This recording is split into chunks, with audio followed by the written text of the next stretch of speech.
Good morning, everybody. My name's Alex Bottomley. I'm Head of Humanities at Trinity Academy, Halifax.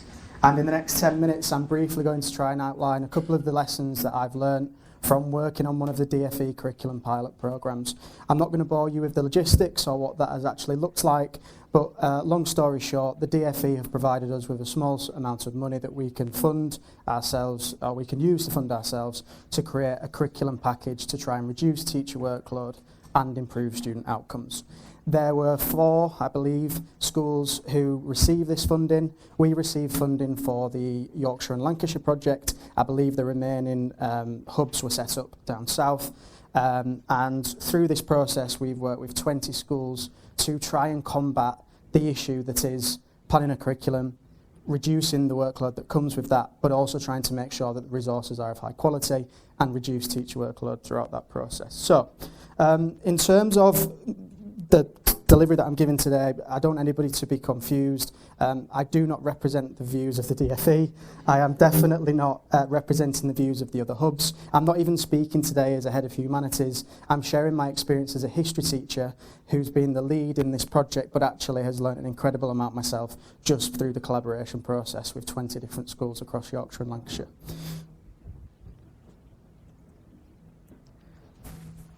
So, I've used the word crisis for dramatic effect. I'm not going to go that far and say there is a crisis, but what I will open up with is that I genuinely believe there is a significant concern linked to well-being and curriculum planning.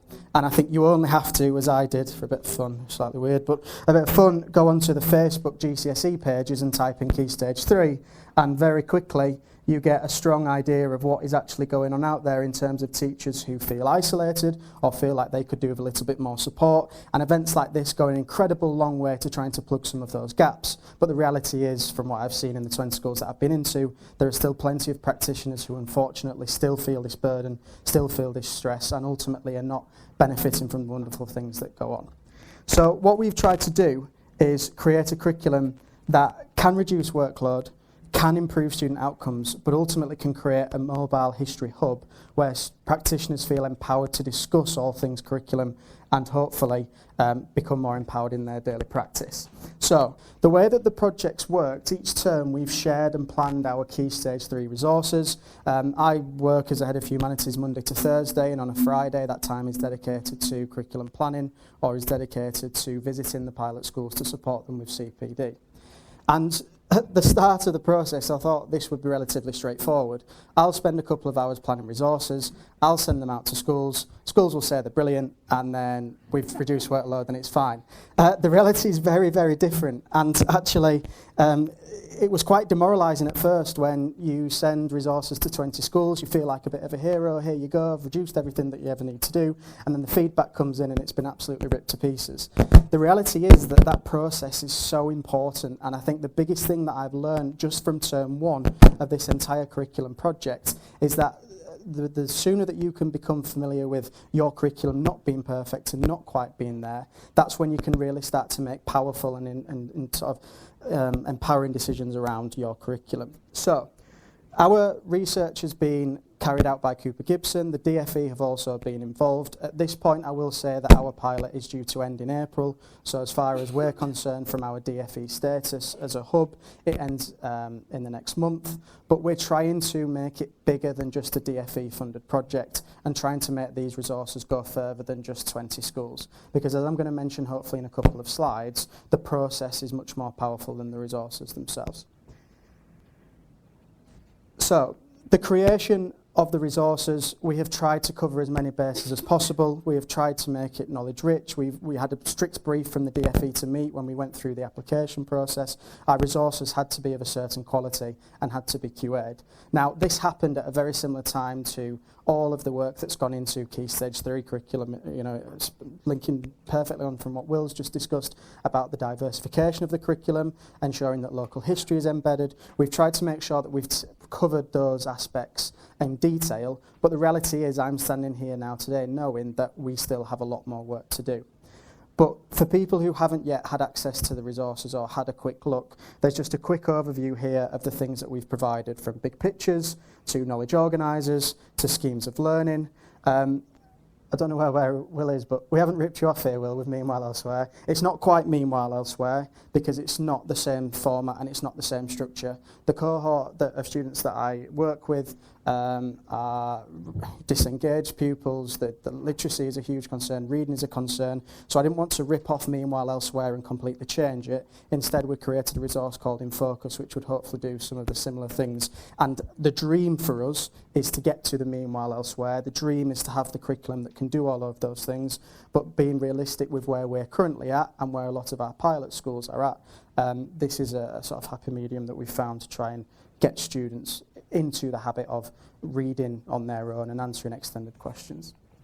For every single lesson there's a PowerPoint. Again, we've tried to keep them in a very similar style and structure to increase familiarity with practitioners who open these resources and use them, and to try and make it as quick and as easy as possible to have a starting point when looking at Key Stage 3 and those resources. There are also assessments and mark schemes on there to give inspiration and ideas for staff as to what they might wish to do. So the collaboration side has been a huge point of focus for us. We've held 2 free CPD days over the last 18 months to try and get staff to understand our curriculum intent, to discuss about differentiation, to have a look at ways that we can promote extended writing, to have a look at how we will tackle local history. Again, the pilot plans resources for our school and then they're shared with others. So the local history of Halifax is very different to a school who was using them in Lancashire. And so we acknowledge that staff need the discussion in the CPD rather than the physical resource that comes with that particular unit.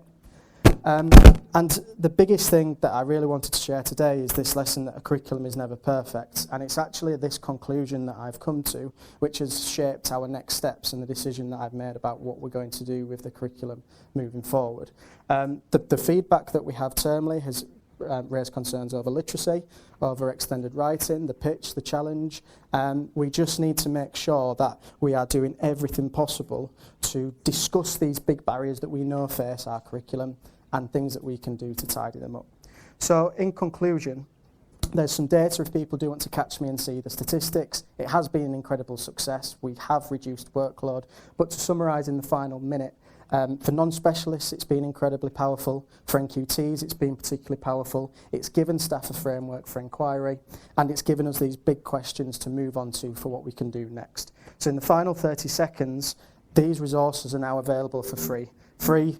People keep saying, what's the catch? What are you going to do? Why do you need my email? They're completely free. Take them, have a look at them. If it empowers your department to rip them to pieces, it's a powerful conversation that you've had to justify your curriculum.